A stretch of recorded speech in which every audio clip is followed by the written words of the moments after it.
Y en la prepa aprendí muchos valores, ¿no? Sí. El valor de la visión a corto y largo plazo del maestro Robles, ¿no? De la maestra Ángela, ¿sí? El valor del trabajo en equipo, de la amistad, de mis compañeros, te mencionaba a Claudia Alberto y a muchos más, ¿no? El valor de la lealtad de Coco, de José, el asistente del profesor Robles, desde que yo me acuerdo, ahí los aprendí, ¿sí? Y con eso sales, con una formación como persona, a acomodarte en donde quieras o pretendas destacar.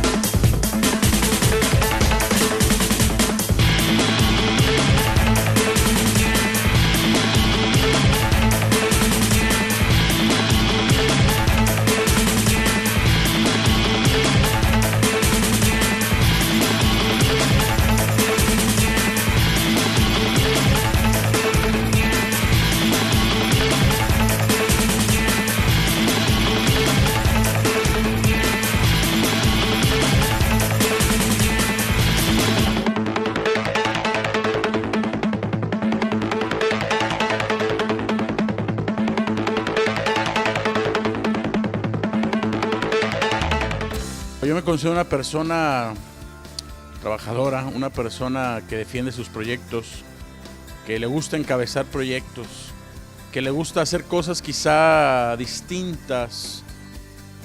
Pues tengo varias familias. Mi familia es mi esposa, ¿sí? Yo tengo de casado 10, como año y medio. Me casé en noviembre del 2015. En el caso de, bueno, mi familia, mi padre recién murió, no tiene ni siquiera un año.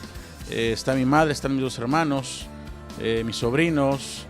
Yo tuve una familia muy singular durante casi 30 años, que fue mi abuela. A mí me crió mi abuela. Desde que tenía 8 años me quedé con ella en su casa y hasta que ella murió, que yo tenía 38 años más o menos, ¿sí? Entonces, 36, 38. Entonces también fue eso una preparación muy... pues muy particular, porque mi abuela me educó como si fuera su hijo, o sea, como educaron a mi papá, ¿sí?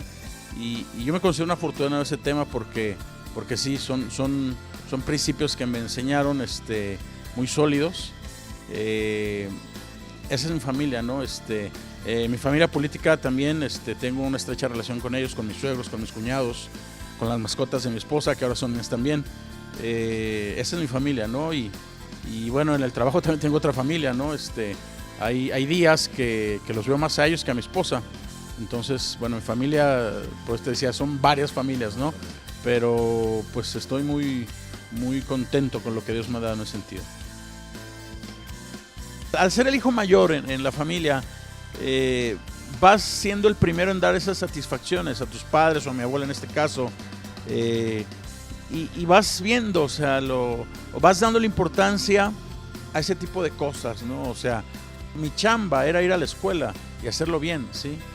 Tratar de destacar en el mejor de los ámbitos, y ese era mi trabajo, ¿no? Mientras los demás, su trabajo era pues proveerme quizá de una casa, de ropa, de libros, de que tuviera tiempo para estudiar, de que no tuviera la obligación de llevar dinero o trabajar para mi casa, no, mi chamba esa era prepararme, ir a la escuela. Y ya desde esa época se gozaba de algunas libertades, pero también tenía muchas responsabilidades u obligaciones, quizá más de las normales que un joven de mi edad, pero muy valiosas, ¿no? Y quizá tan simples como tener siempre mi cuarto en orden, como tener siempre las cosas limpias, respetar mi casa, o sea, muchas cosas, ¿no? Y sobre todo el ejemplo de trabajo, ¿no? De que nadie me iba a dar nada, ¿no? Eran los millones en aquellos ayeres, todavía... El tema de los 3 ceros vendría después, ¿no? Cuando se los quitaron a la moneda. Pero yo me acuerdo que tenía 3 millones para un coche y el coche costaba 4. Le dije a mi abuela, ¿me prestas 1 millón? Yo estaba seguro que me lo iba a prestar. Dijo, no, va a ser tu coche y tú consíguelo. Y me marcó mucho, pero era el ejemplo, ¿no? Yo me considero un niño y un adolescente muy querido. Fui el primogénito en la casa. Después fui el hijo de mi abuela, como lo dije. Pero nunca nos faltó nada, y al hablar nunca nos faltó nada me refiero a que nunca nos faltó una orientación correcta, con buenos ejemplos en todos los sentidos, ¿sí? De trabajo, de esfuerzo, de amor. Estoy muy contento con lo que ha sido mi infancia, con lo que aprendí, con lo que dejó mi abuela, mis padres. Hoy sigo teniendo a mi madre conmigo. Creo que, repito, quizá las carencias de siempre o las carencias normales, si dado juguete o dada diversión no la tenía, pues era porque realmente no se podía, ¿no? Y yo me daba cuenta, ¿no?, que mis padres y mi abuela hacían esfuerzos, ¿no?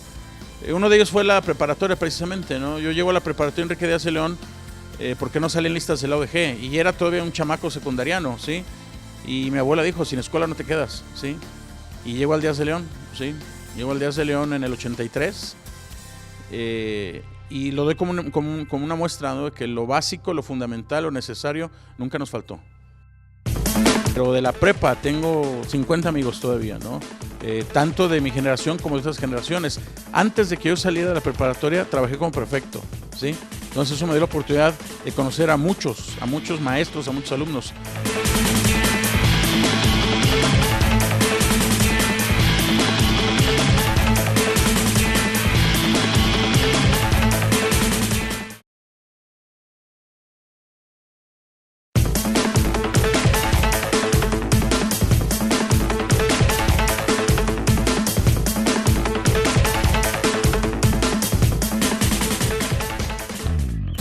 Era una escuela que tenía un eslogan muy feo, ¿sí? Y que yo sentía la obligación de cambiar esa idea, ¿sí? Y digo que fue mi padre porque era una escuela con algunas carencias, ¿no? Quizás hasta en instalaciones. No era el gran edificio, no eran las grandes canchas para jugar al básquetbol o al fútbol, o sea, pero esas carencias nos llevaba a tener una inventiva, a desarrollar, a crear todo eso que nos hacía falta. No tenemos un gran laboratorio, o sea, y considero que nuestros procesos se afinaron más, se agudizaron más, dado a esas carencias entre comillas, ¿no? ¿Por qué? Porque lo subsanamos con un ambiente cálido, pero sobre todo con una planilla de maestros calificados, ¿sí? Yo también estoy orgulloso de los maestros que tuve desde la preparatoria, desde más atrás, pero en la prepa es donde más te marcan. En la prepa, por eso es la preparatoria, ¿no? Porque defines lo que vas a hacer en la vida. Y yo creo que el Díaz de León fue fundamental, lo que ahí aprendí, lo que ahí viví, cómo yo me desarrollé como persona para después saber por dónde iba a ser mi camino profesional. Recuerdo mucho a Jesús Tadeo, un tipo líder. Desde el primer día que nos dio clase, es un tipo líder, ¿sí? Es un tipo el que quieres escuchar siempre, el que sabes que te va a dejar algo. Yo recuerdo todavía muchas de sus clases, ¿no? De las que no me gustaban, las etimologías grecolatinas del español, por ejemplo, ¿no? Jesús Tadeo fue padrino de muchas generaciones, lo admiró mucha gente en su paso, ¿no? Me acuerdo también mucho de Marcial Aguilar, un maestro también, un abogado que me enseñó mucho. Las clases de filosofía, de todos muchos temas ahí controversiales o que a mi edad sí me parecían un choque, ¿no?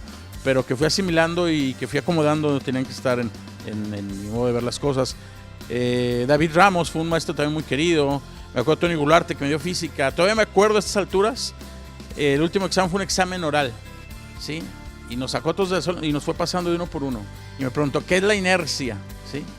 Y le dije, es la capacidad que tiene todo cuerpo para salir de su estado de reposo. Y me quedé, ¿qué dudas? Y me quedé así. Y por esa duda me puso 80, ¿sí? Si no hubiera sacado 100, ¿no? Pero eso fue, me acuerdo de muchas cosas, ¿no? Me acuerdo de Tony Gularte, me acuerdo de la maestra, me escapa su nombre, pero era descendiente de Enrique Díaz de León. Sí, creo que recién murió ella. Me acuerdo del doctor Salazar, le decíamos el papá Pitufo, ¿no? También creo que ya falleció. Y por supuesto, también recuerdo mucho al profesor Robles, al maestro Robles. Era el maestro Robles, hoy es el doctor, ¿no? Y es nuestro rector, la institución. Y digo nuestra porque pues yo iba por 6 meses a esa escuela. Llevo más de 30 años de una estrecha relación con la institución y con la familia de la institución.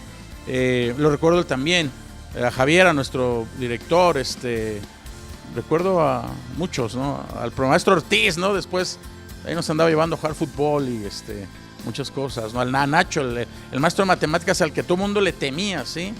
Y luego la fórmula era hacerte amigo de la novia porque la novia calificaba los exámenes y ahí alguna ventaja, ¿no? Fue una etapa muy padre, donde yo dejé de ser niño en esa escuela y creo que salí convertido en un joven o en un mexicano joven con el rumbo definido. Mis mejores amigos los he hecho ahí, 2 de ellos, Claudia Robles y Alberto Velasco, son mis padrinos de boda, son mis amigos entrañables. soy padrino de uno de sus hijos y pues es como un botón de muestra, ¿no? Pero hay muchos más y no quiero olvidarme de alguno, pero de la prepa tengo 50 amigos todavía, ¿no? Tanto de mi generación como de otras generaciones. Antes de que yo saliera de la preparatoria trabajé como prefecto, ¿sí? Entonces eso me dio la oportunidad de conocer a muchos maestros, a muchos alumnos. Dicen por ahí que siempre me gustó, pues como encabezar el grupo, que es muy diferente a querer llamar la atención, ¿no? Me gustó, pues siempre el que escogía a los compañeros en el partido de fútbol, siempre, pues quería estar siempre al frente de todo. Me acuerdo mucho del maestro Manuel Ortiz, ¿no? De José Manuel Ortiz. Tengo mucho que no lo veo y al final ahí bueno, vale más los buenos momentos que vivimos. Él era mi jefe y me dio, o sea, él veía esa facilidad que creo que tengo para el uso de la palabra. Me gustaba leer ya desde entonces y me ofrece ciertas clases, ¿no? Me acuerdo una que me dio hace mucho, cuando me mandan a un sábado, las famosas clases de desarrollo de la comunidad a los de la noche. Y en la noche pues era por gente mayor que yo y me acuerdo, pues le entramos, ¿sí? Alguna vez de historia, la historia de México me encanta, ¿sí? Hay muchos pasajes, episodios muy interesantes de lo que somos como país y también me atreví a dar historia de México. Lo avala en esa situación Jesús Tadeo, lo avala el maestro Héctor Robles. Paso por la prepa, me lleno de recuerdos, paso a pie a veces. A veces en la noche me siento enfrente donde me sentaba a esperar a los amigos, a esperar el ride, a comer algo, ¿sí? Y me da gusto pensar que el tiempo no ha pasado en balde. Y me da gusto pensar que hay miles de jóvenes, ¿sí? Que también han tenido esta posibilidad, esta alternativa, ¿sí? Porque sigue mucha gente no saliendo en listas, ¿sí? Y tomamos esta alternativa al principio con dudas, o al principio pensando que es algo temporal, que vas a estar de paso. Y te das cuenta que hay un espacio también donde te puedes desarrollar igual o mejor que el lugar que principalmente pensaste. Es otra cosa, o sea, y todo eso me pongo a reflexionarlo cuando paso por ahí. He regresado a eventos, a plática. Recientemente hubo en el 45 aniversario de la institución, me hicieron favor de entregarme un reconocimiento. Me dio mucho gusto que mi escuela, o sea, se fijara en mí, en mi trabajo, de otro compañero abogado también. Y yo creo que como mi historia debe haber muchas, ¿sí? Hay que buscarlas, hoy en día los directivos de la escuela las saben, las deducen, las conocen, las han vivido, ¿sí? Y a mí me da mucho gusto, ¿no? Ser parte de esa historia, esos 45 años del Díaz de León, y ser parte de modificar ese famoso dicho que me molestaba y que decía no es cierto, ¿sí? O sea, que vemos gente de talento, si no estamos en la universidad oficiales por otras circunstancias, ¿no?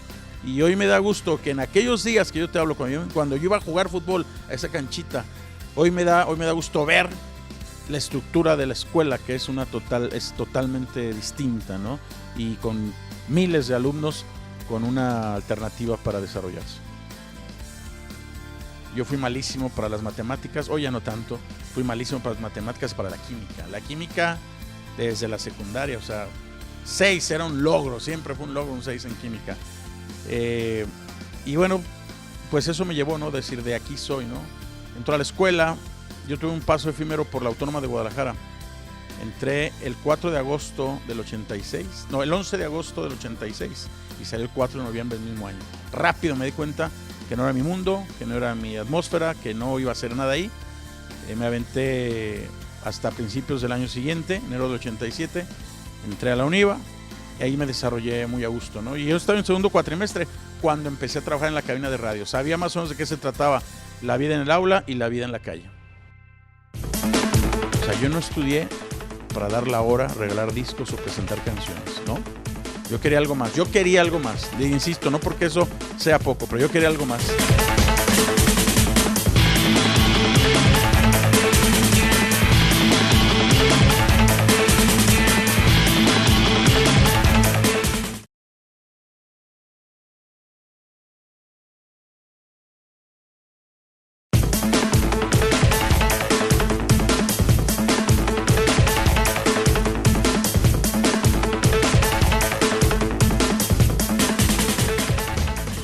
Seguía trabajando en la preparatoria como prefecto, daba algunas clases también, me acuerdo mucho de una que me gustó, que fue dinámica de grupos, ¿sí?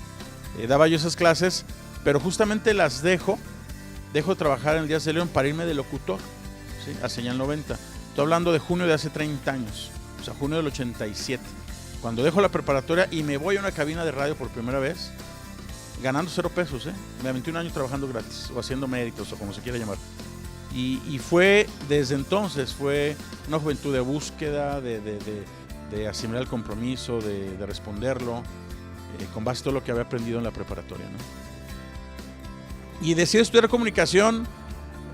Curiosamente, tengo un primo hermano, el mayor de toda la generación, el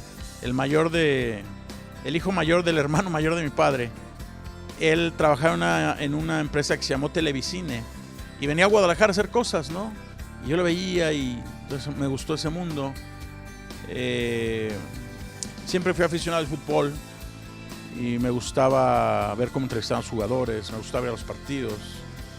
Descubrí que tenía cierta habilidad, que hoy me gusta hacerlo, para escribir, ¿sí?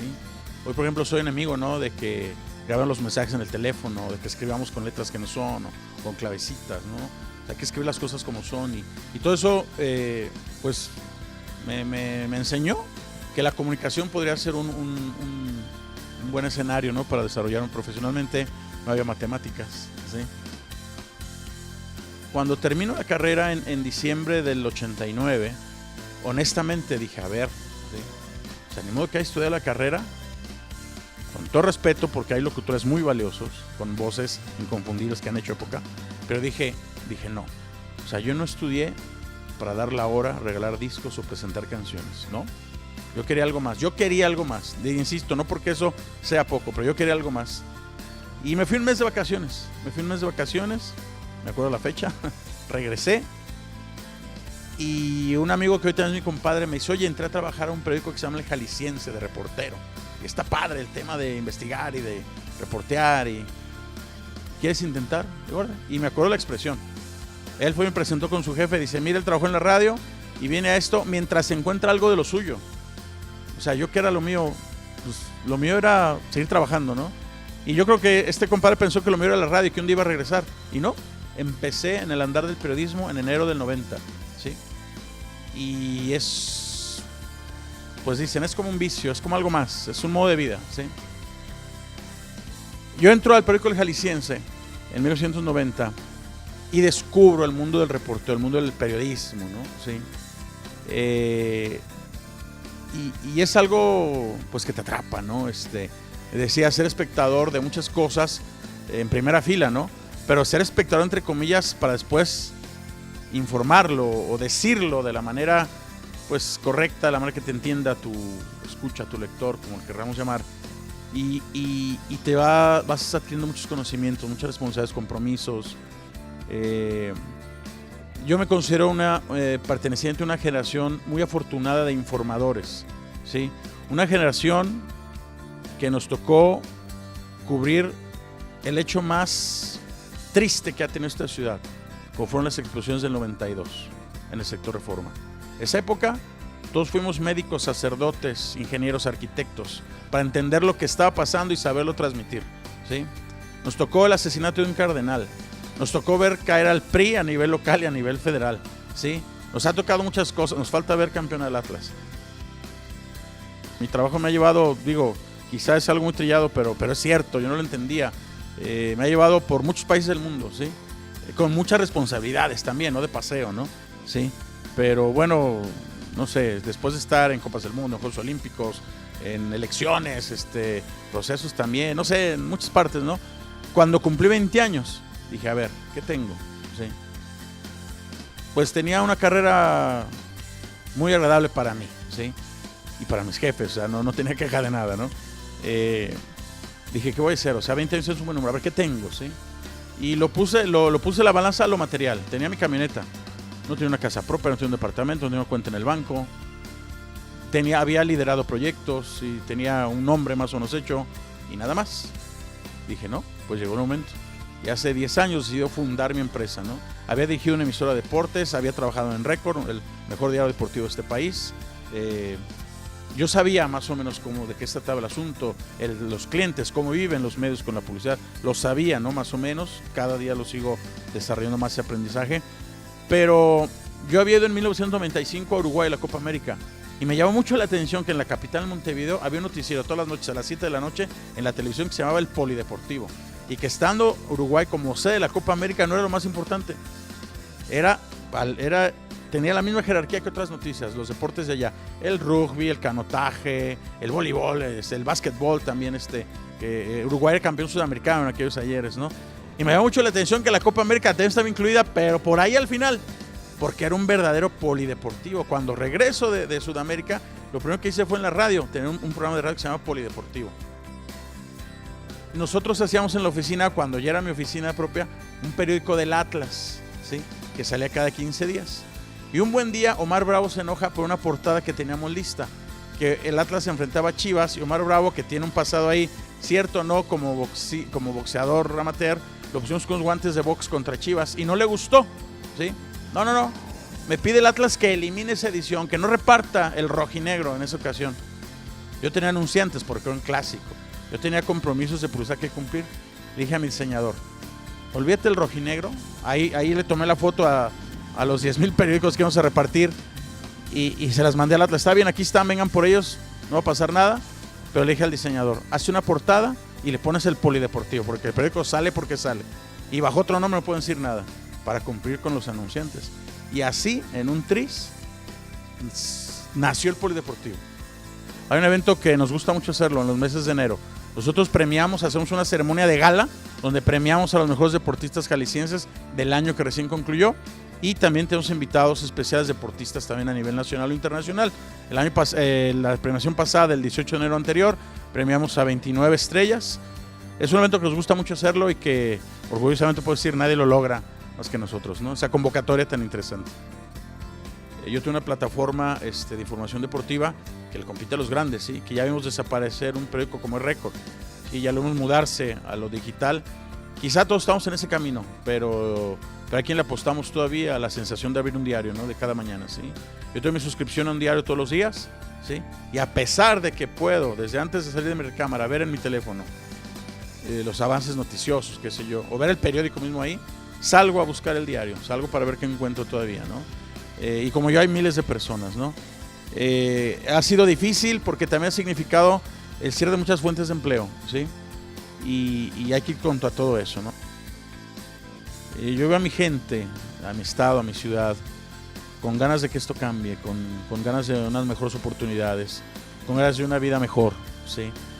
Y veo que de alguna forma o de otra la gente busca cada vez más esas herramientas que lo lleven ¿sí? Yo soy un convencido de que en el tema político esto debe sacudirse, ¿sí?